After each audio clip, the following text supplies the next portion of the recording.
പ്രവാചകനായ ഇബ്രാഹിം നബിയുടെയും കുടുംബത്തിന്റെയും ത്യാഗോജ്വലമായ ജീവിത സ്മരണകൾ പുതുക്കി ലോകമെമ്പാടുമുള്ള ഇസ്ലാം മത വിശ്വാസികൾ ഇന്ന് ബലിപ്പെരുന്നാൾ ആഘോഷിച്ചു.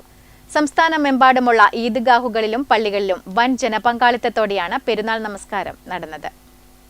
പെരുന്നാൾ നമസ്കാരത്തിന് ശേഷം വിശ്വാസികൾ പരസ്പരം ആലിംഗനം ചെയ്തും ഈദ് ആശംസകൾ കൈമാറിയും സൗഹൃദം പുതുക്കി. ത്യാഗത്തിന്റെയും പരസ്പര സ്നേഹത്തിന്റെയും സന്ദേശമാണ് ഈ പെരുന്നാൾ മുന്നോട്ട് വെക്കുന്നതെന്ന് ഈദ് സന്ദേശങ്ങളിൽ ഇമാമുമാർ ഓർമ്മിപ്പിച്ചു. തനിക്കുള്ളതിൽ ഏറ്റവും പ്രിയപ്പെട്ടത് ദൈവമാർഗത്തിൽ ത്യജിക്കുവാൻ തയ്യാറായ ഇബ്രാഹിം നബിയുടെ ഓർമ്മ പുതുക്കൽ ആധുനിക സമൂഹത്തിൽ കരുണയുടെയും പങ്കുവെക്കലിന്റെയും വലിയ പാഠമാണ് നൽകുന്നത്. ബലിപെരുന്നാളിന്റെ പ്രധാന ചടങ്ങായ മൃഗബലിക്ക് ശേഷം മാംസം 3 തുല്യ ഓഹരികളാക്കി മാറ്റിവെച്ചു. ഒന്ന് സ്വന്തം കുടുംബത്തിനും മറ്റൊന്ന് ബന്ധുക്കൾക്കും സുഹൃത്തുക്കൾക്കും മൂന്നാമത്തേത് സമൂഹത്തിലെ പാവപ്പെട്ടവർക്കുമായി വിതരണം ചെയ്തു. സ്നേഹവും സന്തോഷവും നിറഞ്ഞ ബലിപെരുന്നാൾ ആശംസിക്കുകയാണ്. ഇബ്രാഹിം നബി അലൈഹിസ്സലാം, ഹാജർ ബേബി, അവിടുത്തെ മകൻ ഇസ്മായിൽ അലൈഹിസ്സലാം, അവിടുത്തെ ത്യാഗ സ്മരണകൾ ഉണർത്തുന്നതാണ് ബലിപെരുന്നാളിൻ്റെ സന്ദേശം എന്നുള്ളത്.